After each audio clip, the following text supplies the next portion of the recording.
I know my hair's nothing special today, but I did manage to burn my head with my straightener while I was trying to style it. So I just want lots of compliments on my hair and how great it looks.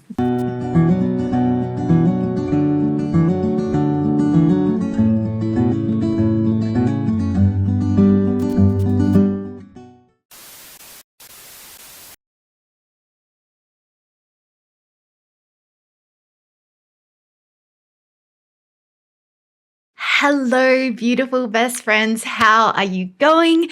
Thank you so much for joining me back in our safe, cozy little space of the big wide internet. Goodness knows it is a wild place out there. So it is so nice to have you back here with me. I missed you. Sorry, it's been a minute. I swear I've been trying to work my way towards some semblance of a regular upload schedule. But in the meantime, thank you for being so patient with me. And I am so excited to be hanging out with you again. I hope you are all staying safe and happy and looking after yourselves. While it should go without saying that I hate being away from you guys for any extended period of time, I have to admit what I don't hate about coming back after a longer break than usual is feeling a little bit like Emma Roberts in American Horror Story in Witch's Coven when she comes back magically from the dead. Like, surprise, bitch.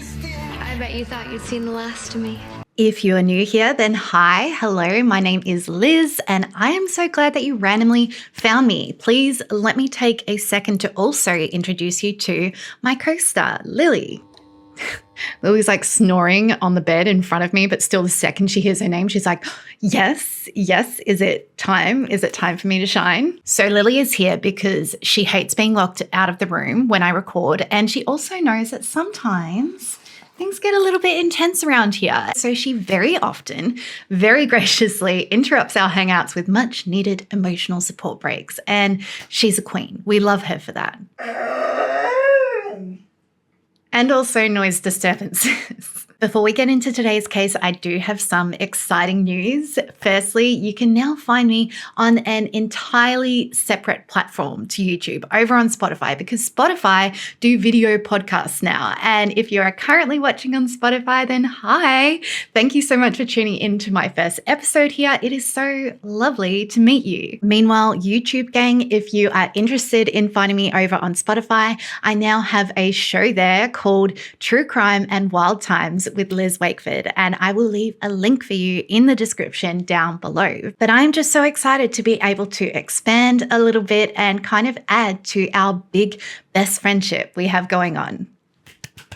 And my second piece of news is that I have finally set up a Patreon. I know you guys have been asking, and honestly, I don't know why I've been dragging my feet for so long, but while I had a pretty good run there for a while, my last couple of videos have been flagged and received little to no monetization, which is fine. I get it. YouTube, sometimes I talk about some heavy stuff, but if you're sitting there like, no, YouTube, that is definitely not okay, and you would like to support our safe little cozy space and just interact a little bit more with me and Lily, then I will also leave a link in the description below. So yay, exciting things are happening all over the place, and I won't bore you guys with any more updates. I mean, my hair has changed again, but at this rate, I think it would be more of an update if it hadn't changed. Like, what else is new, Liz? So let's get right into today's case, which is pretty wild. It's one of those cases with so many twists and turns that while researching, I pretty much got whiplash. And it's also one that will pretty much have you doing double takes on like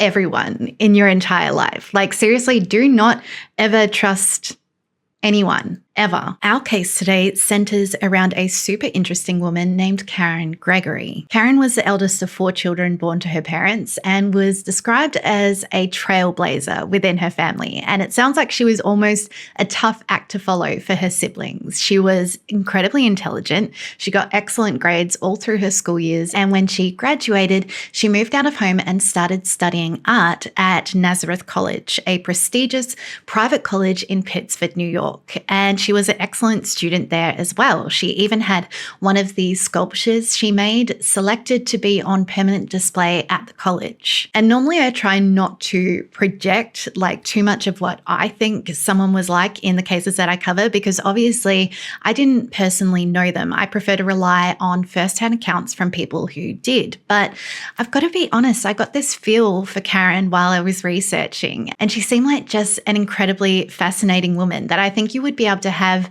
a very interesting, rich conversation with. She seemed ageless, like in some ways she was a bit of a hippie and free-spirited, even though this was the 80s. And then in other ways, she seemed really ahead of her own time. Her friends said that she was one of those really genuine people that you only come across very rarely in life, and that she had an irreverent sense of humor. And she definitely marched to her own beat. For instance, Karen's mum was apparently mortified when Karen wore combat boots to her college graduation ceremony, but that was just Karen. Karen was said to have a really strong character, but also a bit of a shy side growing up. But it seemed like Karen really found her groove in college and kind of shaped the idea of who she wanted to be. In this time, she developed some pretty strong political views, and she wasn't shy about being vocal about them. She took part in anti-war protests and had very strong views about the Vietnam War that had taken place in the 60s. By the time this case took place, Karen was 36 years old and had a lot of experience working in different fields, including art, teaching, mental health, and she decided to switch it up again and took a job as a graphic designer. I got to be honest, when I first learned that Karen was a graphic designer, my first thought was, wait, this was the 80s. There was no internet. What would a graphic designer even be doing with their lives? But don't worry, I get it now. Graphic design isn't just websites. There were magazines, books, advertising, all of that. I just had a moment. Karen had actually been planning for a while to move to Jamaica because she was into the whole Rastafarian lifestyle. She loved reggae music. You know, she was like, yes, this is what I want in life. But then she met a man named David Mackey. David was 29. He was working as an administrator for a company running a counseling program for Vietnam vets.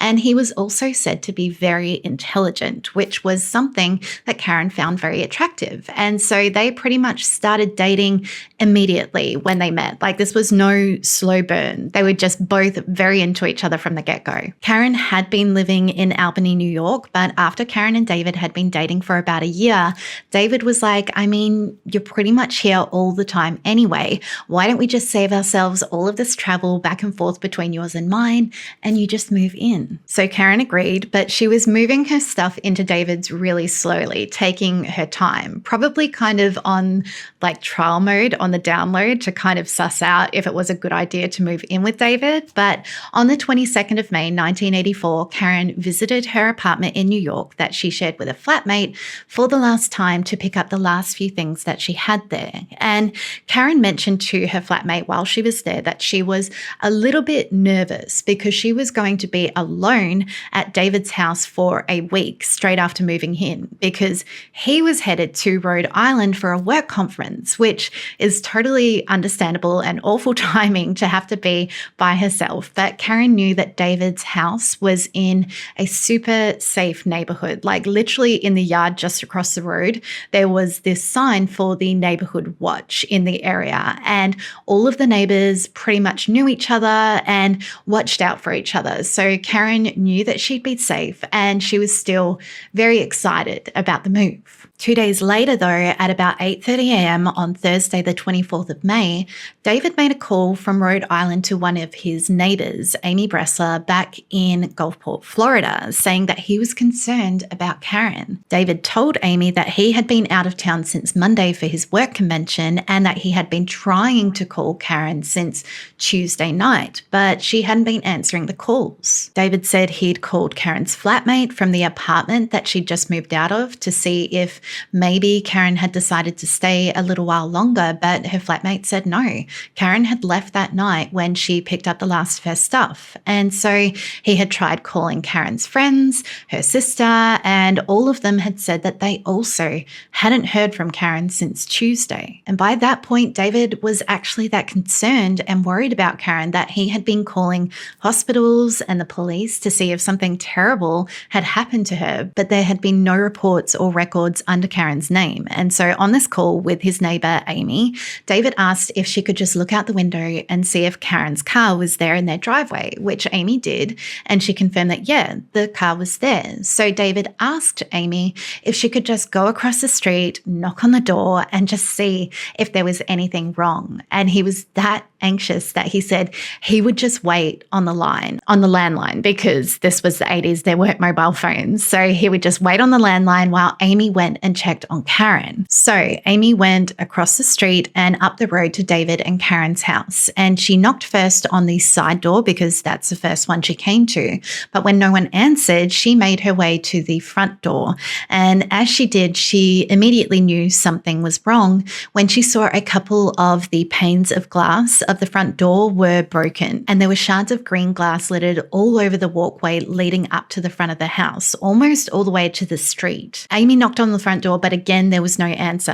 And so she walked around to the back of the house and found the window to David and Karen's bedroom wide open. And so she called out for Karen, but got no answer. And that was when she noticed that there was a little slit in the screen of the window. So she reached inside to pull the curtains aside, and that was when she saw the bottom half of a body lying on the ground in the hallway outside the bedroom, just absolutely covered in blood. Amy, of course, was beyond shocked and frightened, but she ran back to her house where David was still waiting on the phone to hear if Karen was okay. And hysterical at this point, all Amy could tell him was that something terrible had happened before she hung up and called 911. Police and paramedics arrived on the scene within just a few minutes, but it was abundantly clear that there was no saving Karen. There was blood, which was mostly dried everywhere, on the floors, on the walls, even on the ceiling, but mostly on Karen herself. Her hair was just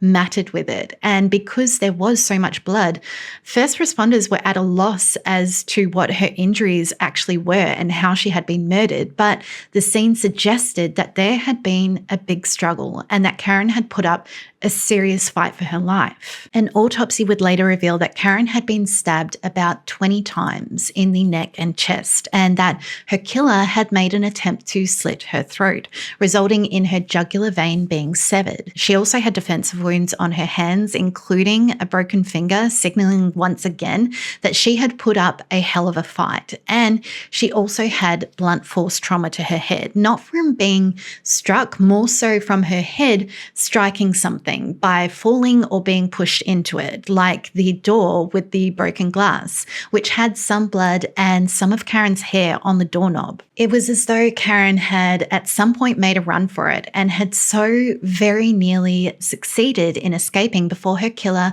caught her by the hair, slammed her head into the door, and dragged her back into the house. And the idea of this just hurts my heart, like how scared she must have been, and then getting so close to getting away just to be dragged back in by her attacker. The suspicion was that Karen had been sexually assaulted, as a small amount of semen had been found inside her body, as well as a bloody handprint on her thigh with the fingers pointing upwards, and other handprints on her back as well. And there had also been blood found on the bed. Unfortunately, being the 80s, of course, DNA was still in its baby stages, and the amount of semen collected wasn't enough to test. And as the murder had taken place a full day and a half before Karen's body had been discovered, this meant that no fingerprints were able to be discerned in the handprints, as they had been absorbed by Karen's skin. So all the police could tell was that the killer had not been wearing gloves. And apparently they hadn't been wearing shoes or socks either, because just outside the bathroom near where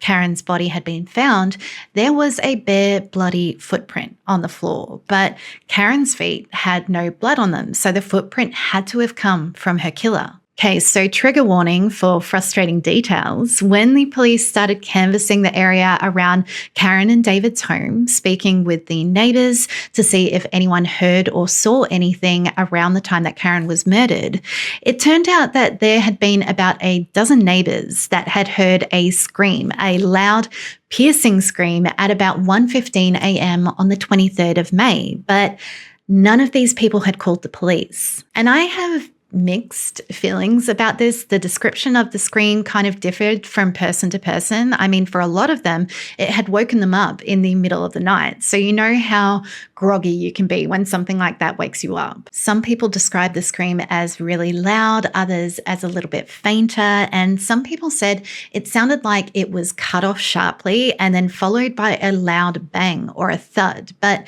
everyone said that it was just one scream. So a lot of people thought that maybe it was just someone waking up from a bad dream or getting a big fright. One neighbour who lived directly across the road told police that the morning after the scream, she had noticed that David and Karen's front door had been left open, but she didn't think anything of it because the door would on occasion swing open on its own, and she didn't make any connection to the scream she heard the night before. So she just walked across the road and closed the door. Oh, hi. Did you come to give us an emotional frustration break?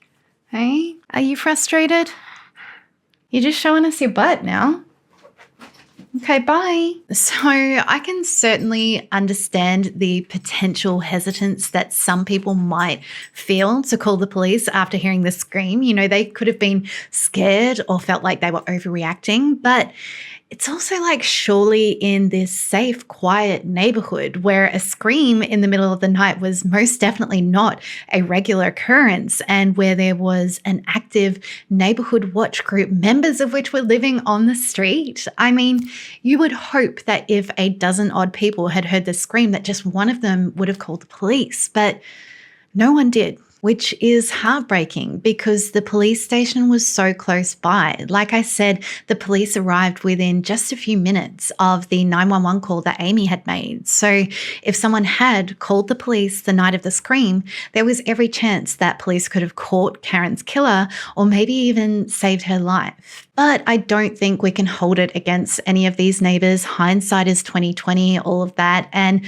so many of the neighbours, especially the women, told the police how guilty they felt that they hadn't called. But one of the neighbours that police interviewed who lived across the street from Karen and David's house said that when he heard the scream that night, he did go and investigate. George Lewis lived just across the street from Karen and David's house, and he happened to be on the neighborhood watch, almost as like the unofficial captain. And George told the investigators that when he heard this scream, which he described as faint, he was working on his motorbike in his open garage behind his house, listening to the radio. So he turned his radio off, turned the lights off, and walked down his driveway and down the street a little, looking between cars and that kind of thing to see if anyone was crouched down and hiding. But after being out there for a few minutes, George didn't see anything suspicious and he didn't hear anything else. So he had called it a night, gone inside and gone to bed. But while George unfortunately didn't have any more information to provide police about that night, he did mention that the very next evening he had seen a man he didn't recognize pull into Karen and David's driveway, and he had watched this man get up out of his car and slowly walk towards the house. And he said that the man was looking around as though he were looking for someone or something. This guy had then knocked on the front door, and when no one had answered, he'd gone back to his car, sat there for a few minutes before getting back out and putting a note on the windshield of David's car, and then he'd slowly driven off. And sure enough, investigators had found a note on David's car that was, frankly, a little bit eerie. This note said, "Karen and David, hello. Stopped by at about 7:15 or so, but saw no signs of life. Many things to do tonight, so I probably won't be back, but I have something you wanted.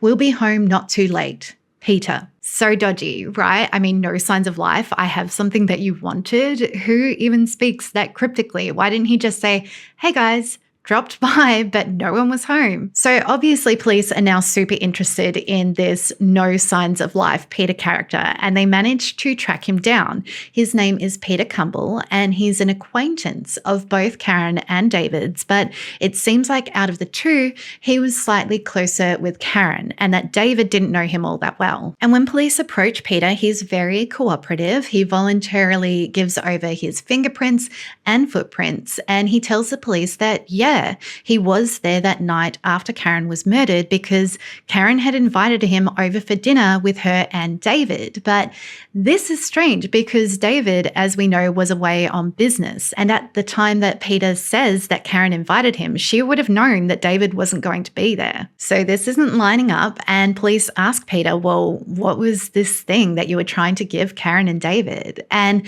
Peter says that he was just trying to return a cassette tape that Karen had lent him.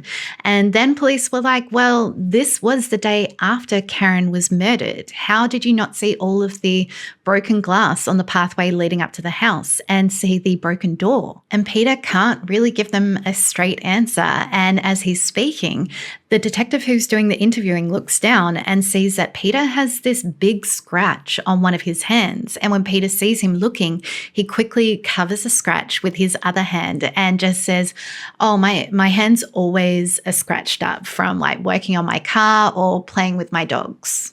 Yeah, okay, Peter. So Peter, no signs of life Cumble, is obviously looking pretty damn suspicious to police, but his alibi for the night that Karen had been murdered, that he had been at home with his roommate, sleeping in his bed, checks out, and police have another suspect on their radar.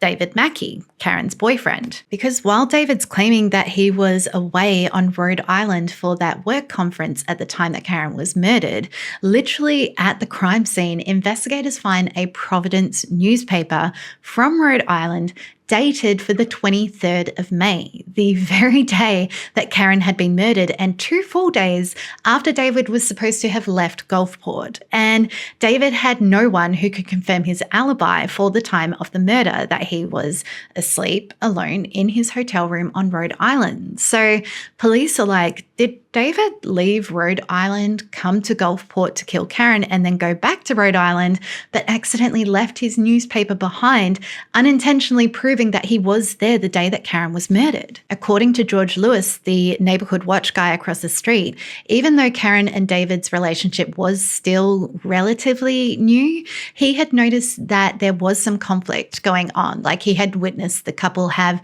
a spat here and there. But when police asked David, he was just like, I don't know what you're talking about. Everything was great. And when he did a walkthrough of the house with the investigators, David said that as best he could tell, there wasn't really anything missing aside from a glass vase, which he honestly couldn't be certain hadn't gotten broken or gone missing before Karen was murdered, and a white teddy, which Karen had bought a couple of months prior for her birthday as like a special little gift to herself. But again, like with the vase, David had only seen this teddy once, months prior, so it could have gone missing at any point since then before the murder. So with nothing really missing and no signs of forced entry, robbery was pretty much ruled out, and it was much more likely that Karen had known her killer and had voluntarily let them inside, or they had their own key. However, the teddy that David thought was potentially missing had definitely caught investigators' attention, because while Karen had been found naked from the waist down, she had been wearing a white t-shirt, and over that,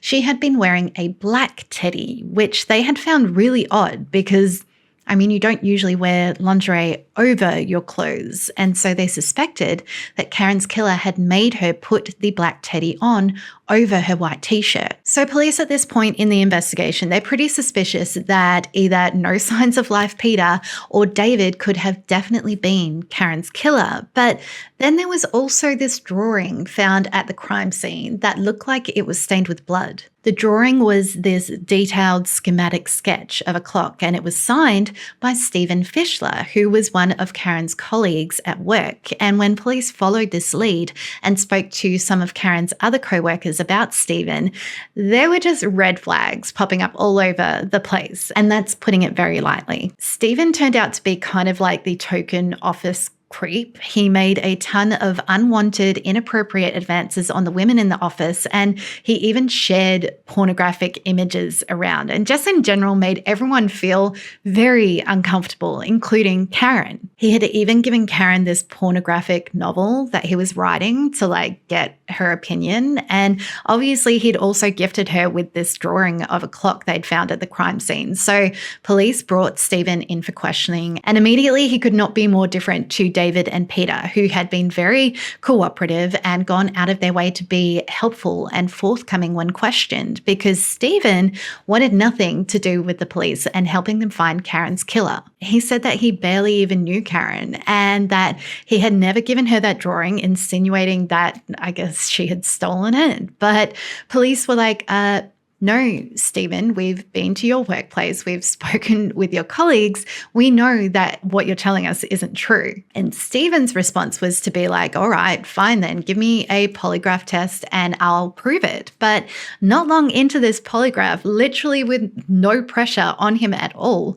Stephen stopped and just randomly blurted out, okay, I did it. But I did it out of frustration. So police were probably like, yes, we finally got our guy. But then towards the end of the polygraph, Stephen backpedaled and recanted this confession. And the polygraph examiner said that Stephen had passed. But this confuses me, because how could he have passed when he first said that he did kill Karen and then he said that he didn't in that very same exam? One of those has to be a lie, right? And this is why we don't trust polygraphs. Anyway, after the polygraph, Stephen refused to give his fingerprints or a footprint, because remember the bloody footprint found at the crime scene. And so police sent the drawing of the clock off for testing, and it came back that the stain that they had originally thought was blood just turned out to be ketchup. And so they were kind of met with a dead end and no real way to continue investigating Stephen. But so strange, right? So police circled back to David and confronted him about the Rhode Island newspaper found at the crime scene, dated for the day of the murder. But David told the police that he had bought the newspaper at a Gulfport newsstand the day before he had left for Rhode Island so that he could check the weather forecast, because again, 80s, no mobile phones, no weather apps, how did people even survive? But David was like, yeah, that newspaper always gets released a couple of days early. And so he had bought it on the 21st, not the 23rd. And when police went to the newsstand, sure enough, the guy confirmed that, yep, that newspaper did get released early and that he even remembered selling it to David. David also passed a couple of polygraph tests and provided hair samples, fingerprints, footprint, and he kind of voiced his frustration to police that all of this time and energy they were spending looking into him, it was wasted because he didn't kill Karen, and they were just letting the trail go cold to find out who really did it. And that's exactly what happened. Months passed by with no real developments in the case, and investigators were getting beyond frustrated, thinking that maybe they had missed something. So they went back to square one and went back to speak with the man who had really been the most useful in the investigation so far, George Lewis, the neighborhood watch guy who had been working in his garage when he heard the scream that night. And George was more than keen to help them out because he was good friends with a lot of the guys in the department, including the lead investigator in the case, Detective Larry Tossi. Now, at the time of the murder, George Lewis had been living with his then-girlfriend, Glenda Harness, and their baby. And Detective Tossi had actually officiated their wedding in December. That's how tight they were. And side note, this wedding had actually taken place at a fire station, with the couple exchanging their vows in one of the baskets of the fire trucks, because outside of the neighborhood watch, George was a firefighter. Anyway, it was a month or so after the wedding that Detective Tossi decided to go back and speak with George and ask him again about the night of the murder, thinking that just maybe in the months that had passed, George could have remembered some more details that he hadn't mentioned when police had spoken with him right after Karen's murder. And Tossi found out that sure enough, George's recollection of the night had changed, because while George had originally said that after he heard the scream, he had walked down his driveway and down the road looking looking between cars and all of that.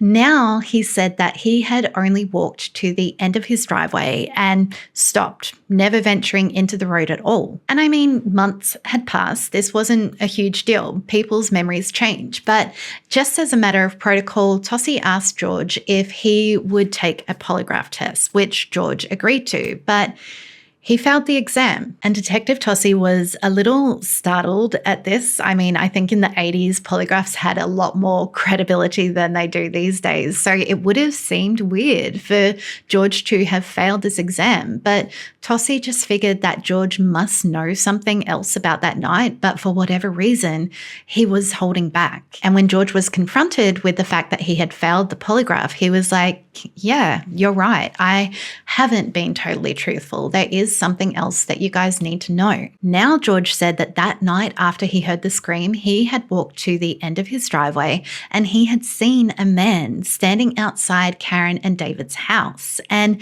George could describe this guy in pretty fine detail. The color of his clothes, that he had red hair and a red beard and a tall, muscular build. But I mean, is this just a miracle that all of this is coming back to George after 7 months? No, George admits to Detective Tossie that the reason he never told investigators about this man is because he was scared because the guy had seen where he lived. But with all of these story changes from George, things are just feeling a little bit off, and investigators are more than a little doubtful that George would have been able to see this guy in such fine detail from the end of his driveway, because while his house was across the road from David, it was a few houses down. We're talking like an odd 75-yard distance at night. And so they stage a reconstruction where one night at about 1 a.m., they get George to stand at the end of his driveway, and investigators put one of their guys in the spot where George says this mystery man he saw the night of the murder was standing. And their suspicions are confirmed. George can hardly tell them anything about this guy, about the man's appearance or what he's wearing. All he can say is that he's maybe wearing a blue coat, even though the man they've used is actually another detective that George knows, and that under normal circumstances he would recognize at the drop of a hat. So I mean, we've got George making these changes to his story, claiming that he saw this man outside Karen's house in great detail, when under the circumstances it's proven that he had to have been lying. And yet for some reason, police are really struggling to even consider the possibility that George could be a potential suspect. I mean, I say for some reason, but the guy was like the captain of the neighborhood watch and a fireman. He knew pretty much everyone in the police department, and he was known in his neighborhood as just being this really great, trustworthy guy who kept an eye out for his neighbors. I mean, George had this stellar reputation. So I guess if I'm being generous, I can kind of understand a little that it was a bit of a stretch of the imagination for police to consider that maybe George was a rapist and a killer. They still just thought that for some reason George knew more, but he wasn't talking, and they just had to find out why. And police had spoken with Glenda, George's then girlfriend, now wife, a few times as well about what she had seen and heard that night. And she said that she had heard the scream as well, and that it had terrified her so badly that she had gotten out of bed and gone to the garage looking for George, but he wasn't anywhere to be found. But when Glenda picked up from the line of questioning that police might actually suspect George, she said, well, after this scream, she had been that scared that she had sat up in the kitchen waiting for George to come back. And when he did, she had been that relieved to see him that she had leapt up and given him this big hug. And if you'll remember from earlier about the crime scene, how we spoke about how much blood there was, Karen's killer should have been covered head to toe in blood. But Glenda said that George never had any blood on him. Otherwise, it would have been transferred onto her when she hugged him. Glenda did also change her story a couple of times, just like George had, about how long he had been gone. gone. Originally, at the very beginning, she told detectives that he had been gone about half an hour, but the more they spoke with her, the more she chipped off this time until she said he'd really only been gone about 10 minutes. She also admitted that George had hopped into the shower pretty much as soon as he got back, but I mean, the guy had been in his garage working on his motorbike and was probably covered in grease and oil, right? But in March 1985, so about 10 months after the murder now, police were still unsatisfied and they brought George back in for another polygraph exam and he once again changed his story. Now he said, okay, I'm going to come clean.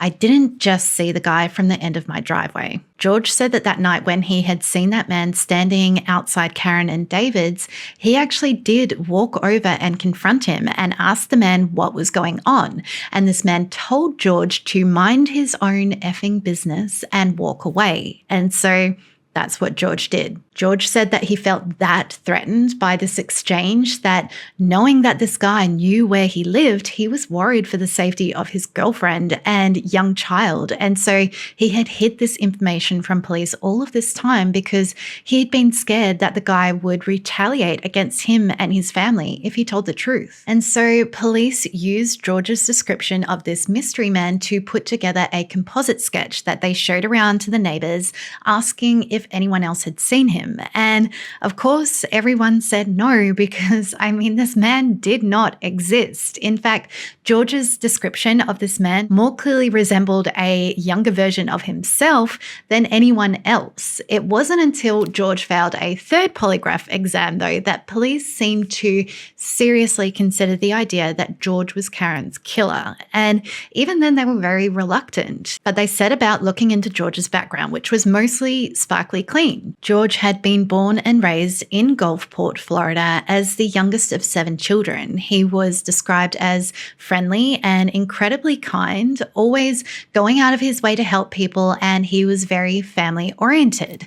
And George had been a firefighter for the city of St. Petersburg and a volunteer firefighter in Gulfport since he was 18 years old, because it had been his dream since he was a kid. But then police spoke with George's ex-wife, who he had been briefly married to before he met Glenda, and she said that George had been violent and angry in their relationship and that he had actually choked her during an argument. Police also learned in the months leading up to Karen's murder, George had commented to multiple friends that he had feelings for Karen and found her very attractive. George had also mentioned in one of his statements that he had seen Karen the day of the murder through her open kitchen window and had specifically said that he knew she was washing the dishes because he could see her hands moving and he could hear the dishes clattering. So now his story was making even less sense, because George was saying that he had heard Karen washing the dishes from his house, and yet he had only heard a faint scream that night. On top of all of that, if you'll remember the white teddy that David said might have been missing from Karen's things, well,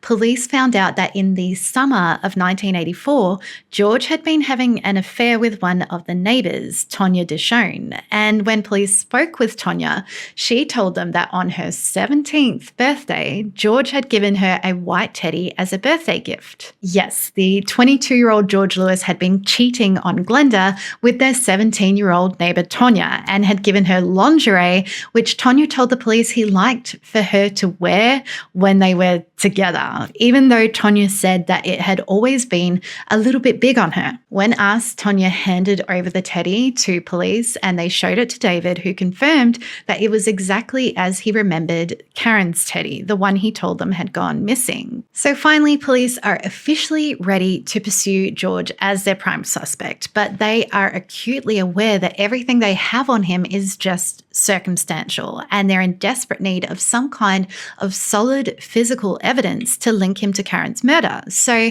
Detective Tossi decides to send the bloody footprint found at the scene to the FBI for comparison analysis against a footprint that George had provided. And it came back a match. And so in March 1986, nearly 2 years after Karen was murdered, police asked George back to the station to have a chat. And in this interview, Detective Tossie asks his friend George Lewis over and over, "George, were you in the house that night?" And George just keeps saying, "No, it's just like I told you. I spoke to that guy out the front of the house and then went back to my house." And then Detective Tossie drops the bomb on his good friend George that the FBI had matched the bloody footprint at the crime scene to George, proving that he was lying and placing him directly at the scene of the crime. George was just gobsmacked, and at first he was in total denial. He just kept acting really confused and saying, "There's no way, it wasn't me, this is impossible." But eventually George's story changed again. I know not one of you saw that plot twist coming. Do you need a second to recover? Lily, we need support. Hi, yes, we need support. We're all just so stunned. Yeah, I really believed that that last story change was the last one. I mean, who could have seen this coming, right? I know, it's shocking. So at this point, George requests a lawyer. But before this interview with Detective Tossie ends, George says, "Okay, here is what really happened. I saw the guy outside, and so I ran into the house and I saw everything. All of the blood. I saw Karen's body lying there and that her throat had been cut, and I just freaked out and panicked. And I ran out of there and legged it home and just pretended I had never been there at all." But it was with this change in his story that George kind of finished digging his own grave, because it just didn't make any sense. George was a firefighter that had been on the scene of multiple fires where there had been fatalities. So why would he randomly freak out and panic when encountering Karen's body?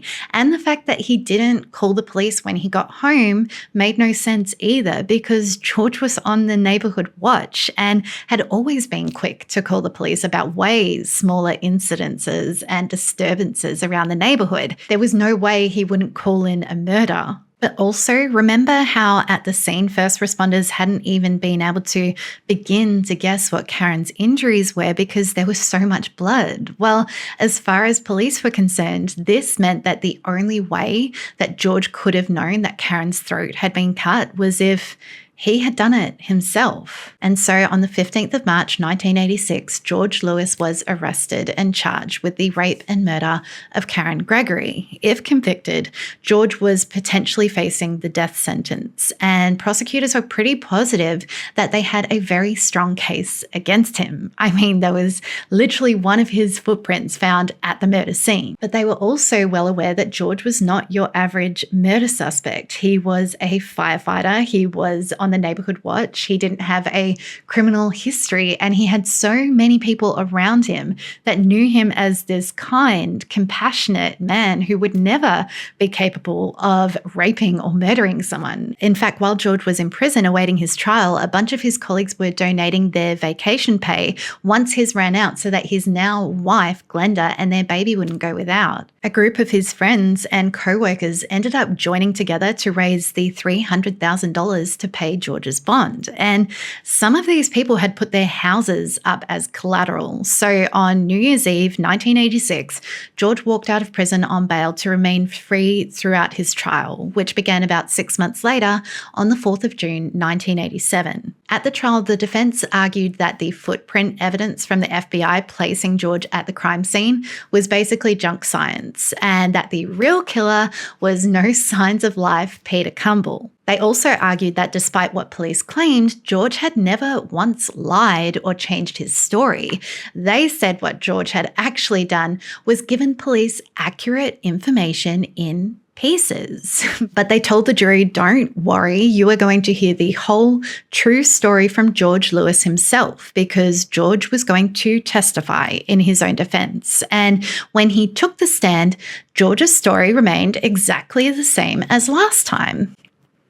Just kidding. Of course, George's story changed again, and somehow it was even wilder. George told the jury that that night he had entered Karen's home, and when he had seen her body lying on the floor covered in blood, he had become violently ill to the point where he had rushed past her into the bathroom and vomited into the toilet. This was the first time that anyone had heard this story, but once again, it just wasn't adding up. There had only been one footprint found near the bathroom, not a trail of footprints, like there would have been if George had walked all the way to the toilet. There had also been no vomit found in the toilet, but George just said he couldn't remember if he had flushed it or not, but if there was no vomit, then he guessed he must have flushed it. When the prosecution asked George why he didn't notify the police about discovering Karen's body, he said, well, he was just 22 years old. He was scared and he ran. Actually, the way he put it in an interview years later was that he didn't really want to be involved in the whole issue to start with. And then once he had lied that first time to police, he just didn't know how to broach the topic that he had been at the crime scene. The jury began deliberating on the 18th of June 1987, and after 13 hours, they came back with their verdict, finding George Lewis guilty on both counts of rape and first-degree murder. And their recommendation to the judge was for George's sentencing, rather than the death penalty, that he receive life in prison, based on the fact that he had no prior criminal history. But then a month later, at what was supposed to be George's sentencing hearing, the judge shocked everyone in the courtroom by granting the defense's motion for a retrial, saying that the police had mishandled the blood evidence on the carpet at the crime scene and that the prosecution hadn't proved the rape charge beyond a reasonable doubt. The prosecution, of course, immediately appealed against the retrial, and in February 1989, George's rape and murder convictions were reinstated and he was sentenced to life in prison. But despite being found guilty, George always maintained that he was innocent. In that interview that I mentioned earlier that he gave from prison, he said, quote, "To be in prison for something you didn't do, it's agonizing. It's seriously traumatizing," unquote. George's wife, Glenda, also claimed that he was innocent and stood by him throughout the investigation and his trial. 3 years into his incarceration, though, George and Glenda got divorced. It does sound like it was pretty amicable, though, and more about Glenda needing to move on and that it was what was best for their daughter. But to this day, Glenda still proclaims that George is innocent, saying that only George and God know what happened that night, but that in her heart, she just cannot bring herself to believe that he did it. And there are a great many other people, including a large amount of George's friends and family, that do believe that he's innocent. And after a couple of rejected appeals, apparently the Innocence Project of Florida even got involved in the case. But their efforts failed and George remained in prison. And he was eligible for parole in 2010. I'm not sure if he applied or not. If he had, it probably would have been unsuccessful if he wasn't willing to admit that he was guilty. But then in 2014, George Lewis passed away in prison at the age of 52, having served 25 years of his life sentence. And before you ask, try as I might, I couldn't find out what his cause of death was. If you're watching and you know, then please feel free to include it in the comments. But that is where this case stands as of today. And can I just say it was so refreshing to not be constantly ripping on the police's work for once in this case. Like, personally, if you haven't already guessed, I do feel they took way too long to arrest George. But I am glad that they didn't get tunnel vision on the 3 other suspects or just throw up their hands and give up when the other suspects didn't work out, because I feel like we see those 2 scenarios way too often. And especially with Karen's creepy colleague, Stephen, just blurting out, "Yeah, I did it." It would have been so easy for police to lock down on him. Lately, I've been going down a bit of a rabbit hole of all of these cases involving false confessions or convictions based purely on confessions with no proof. And this guy, I'm pretty sure with just the slightest amount of pressure, he would have confessed again and police could have pinned him with the murder and that would have been it. But as usual, I would love to hear your guys' take on this case. If you are on YouTube, I would love to meet up with you down in the comments below. And if you are on Spotify, you can always shoot me a sneaky email at the email address just here. Because honestly, being new on Spotify, I don't even know if they're doing comments yet. Hopefully, if not, that's something they'll add and then I can chat with you guys way more easily because that's pretty much my favorite thing. Also, if you're still watching on YouTube and you're not already subscribed, then I would just love if you did that. Same if you hit follow on Spotify and rate today's episode. It would just make my day. And remember to hit that bell because as we've already established, my upload schedule is all over the place and I'm a hot mess. And if I do ever go absent for a while, then just know that I'm still always with you. Here. You can thank my child for that one, for all of the Disney movies we've been watching together. Hi, did you come to say bye? Were you shocked? Was there lots of twists and turns? You were riveted, right? Thank you for your support. You did such a good job. You're sassy today, aren't you? Are you feeling sassy today? Thank you so much for spending this time with me and Lily today, best friends. We hope you have a fantabulous week and we will be counting down the hours until we see you in the next one. Bye.